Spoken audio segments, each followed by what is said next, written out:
Now, the fragile industrial harmony in the university system in Nigeria is about to be disrupted. The Academic Staff Union of Universities, ASUU, is running out of patience over unfulfilled agreements as it has issued a 14-day ultimatum to the federal government to settle their unpaid debts and allowances.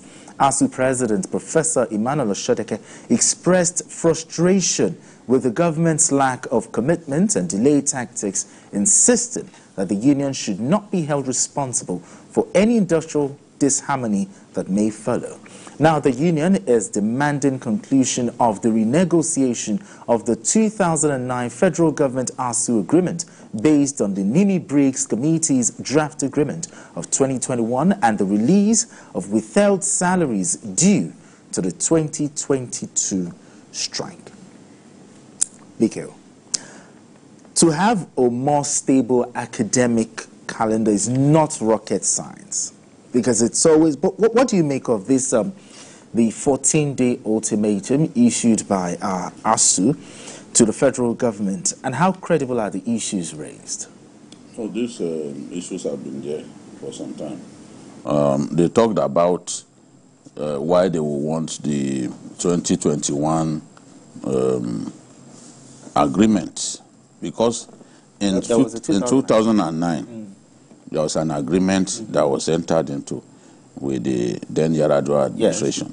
Yes. It was then agreed that from time to time that agreement would be reviewed. Government decided not to do any review. University staff, teaching staff, are still receiving the same salary that they've been on for many years. That is an issue.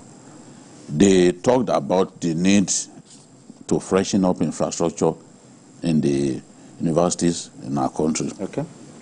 You need to see infrastructure in some of the schools, the hostels.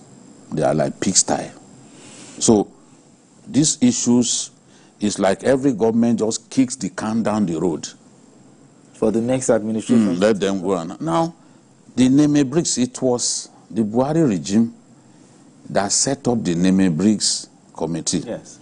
Nimi Briggs was a professor of obstetrics at the University of Port Harcourt. He recommended 2 million naira monthly salary for professors. Professors today do not earn up to 600,000. Yeah, very. From what I was told. He recommended 2 million for a professor. These are people that you've not reviewed their wages for many years. I don't think it was bad to say 2 million for a professor. Not bad. Many countries of the world value teachers much more than we value them. We see them here like dregs of society. We see them here like the Lazarus stratum of society. You know, the Lazarus stratum of society is the poorest, is the most insignificant. That's the way we see them. So, Nimi Briggs report is submitted to government. The same government that instituted the panel refused to implement its decisions. I mean, how do you set up a panel on your own when you already made up your mind that you will not implement his findings, you will not implement his recommendations? I mean, it's very bad. Now, look at, to show you that successive governments are always provoking us. In June last year, the Industrial Court gave a judgment that ASUU should be disenrolled from IPPIS, the obnoxious IPPIS that was created in complete disregard to university tradition of people going for sabbatical, visiting professors, you know, and all that. They are never captured in the salaries that those universities pay. IPs, if you go to a university now as a research fellow, yes, which is the tradition worldwide, you will never be captured in IPs. So it is IPs is destroying the well-known university tradition Okay. which allows cross-fertilization of knowledge. Okay. IPC is completely antithetical to it. And they said, no, do something. They went to court. They won in court. More than a year after they won that case, it has not been implemented.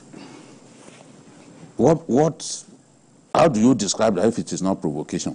And then you see the minister giving the feeling that, look, don't worry. Between the minister and the Ministry of Finance, what are they doing that you cannot solve that problem? That's a court of law, a competent court of law. True. That is the only court that has the power to adjudicate on industrial matters. And it gave its judgment. It gave its judgment. You refuse to implement it. Oh, what's the delay about? Now when they go on strike now, we'll start abusing them, and then the government will be rushing to quickly implement. I mean, but this is an agreement. Why is it so difficult for you? Made an agreement. A lot, and see, the government is a continuum. True. Since 2009, you've seen those agreements. Buhari came, and in 2021, it was reviewed, and they've not implemented it. There are other things like their earned allowances and all that, like the issue of their money. No work, no pay. Yes, their salaries. On that one, I will appeal to this president. Okay. Because he wasn't the one who seized their salary. True. He wasn't the one. It was President Buhari who insisted that they won't be paid. Whereas even during military era, whenever ASUU went on strike, their salaries were paid. The same government that didn't pay the salary of ASUU is research workers, those in those agencies committed to research. They've been on strike for so long, government was paying their salary, but it refused to pay that of ASUU. Okay, Tony. Looking at this, there's been dialogue upon dialogue. But why is it that the Nigerian government, when it comes to agreements, why is it so difficult for them to... You made this agreement, they didn't force it on you. For me, it only shows how education has been recognized, has been prioritized in Nigeria. Because a country that believes in education will be doing this. Sure. Truly, it's from successive government, but it's a continuum. I remember what happened with us with the last administration. On this desk, we talked about it on a regular. Nothing changed. They will call for strike, they will wait for them, they go on. They will go on this strike, they will not honor agreement. Agreement is agreement. At times it's gentleman, you don't need to put paper and pen. Do you think the Nigerian government is abusing the idea of a dialogue? No, it's not. I think it's more on education. Yeah, it's more on education. Because truly, look at ASUU today. Let's even go to these federal universities today. You just need to visit some of them and see what's going on there. They're underfunded.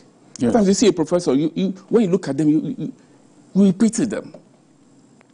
And in the 2023 budget, these monies for the revitalization of infrastructure was put in that budget. Oh, in the budget? Yes. Because I remember that Gbajabi Amila made sure that he put it so that the strike can end. They put the funds. Then release the money. Exactly. Release the money. Okay, let's talk solutions now. Solution. I think there should be... Nobody wants strike. We've been to school. I went to university, and I added 1 full year because of strike. So nobody can subscribe to strike. But do the needful. Listen to them. They are parents too. Okay, but do you think the government is just maybe a year plus? No, I think the federal government can actually do it. And I want to appeal to the federal government, present administration. So please, look into this issue. As a matter of urgency. Yes, and sort it once and for all. It's doable. It's doable. It will be very bad if the Tinubu administration allows ASUU to go on strike. It will be very bad. I pray they don't. It shouldn't. It will be a dent on the administration. Because Mr. President promised during his campaigns that he would not allow academic calendar 4 years before, to be punctuated by industrial action. So he has to honor that vow. He has to ensure that this strike does not happen. Sure. The minister was an academic himself, as Juni made.